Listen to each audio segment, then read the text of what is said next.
ആയിട്ട് നമുക്ക് എങ്ങോട്ട് വേണോ ഇങ്ങനെ ബലം പ്രയോഗിക്കാതെ നീക്കിക്കൊണ്ട് പോകാനുള്ള ഒരു ഇത് വരണം.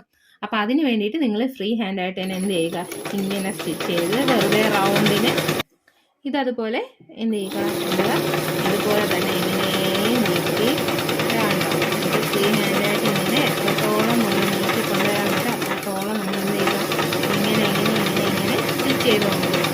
നിങ്ങൾ വേറെ ഒന്നും നോക്കാൻ പോകണ്ട. അതായത് വേറെ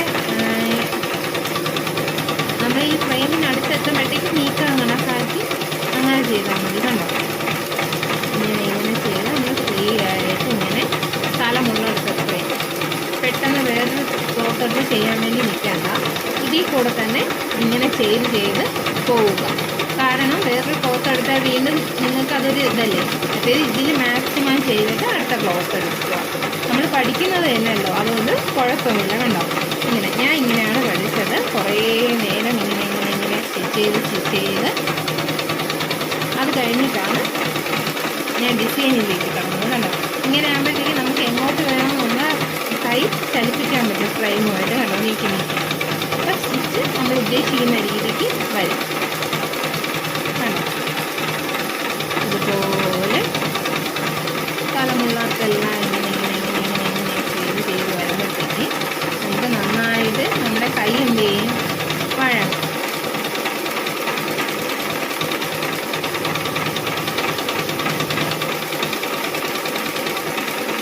ഇതിപ്പോൾ ഞാൻ നേരത്തെ പറഞ്ഞതുപോലെ തന്നെ ആ പെടലൊന്നും ഉപയോഗിക്കേണ്ട, അല്ലാതെ ചെയ്യാം. ഇനി നമുക്ക് കുറുകനെ ഇങ്ങോട്ട് ചെയ്യാം.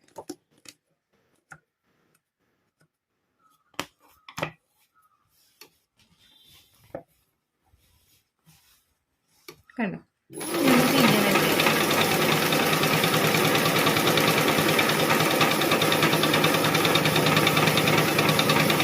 പിന്നെ അടിയിലെ ഗേസ് നന്നായിട്ട് ചുറ്റിയില്ലെങ്കിൽ ഈ നൂല് പൊങ്ങി വരാൻ ചാൻസ് ഉണ്ട് കേട്ടോ. അതുകൊണ്ട് നിങ്ങൾ ശ്രദ്ധിച്ചോണേ.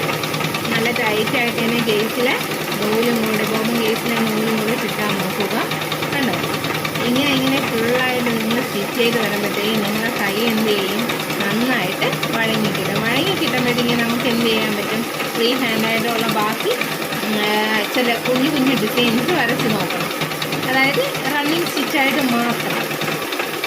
മനസ്സിലായോ? എങ്ങോട്ട് വേണോ ഇങ്ങനെ നമുക്ക് കൊണ്ടുപോകാനുള്ള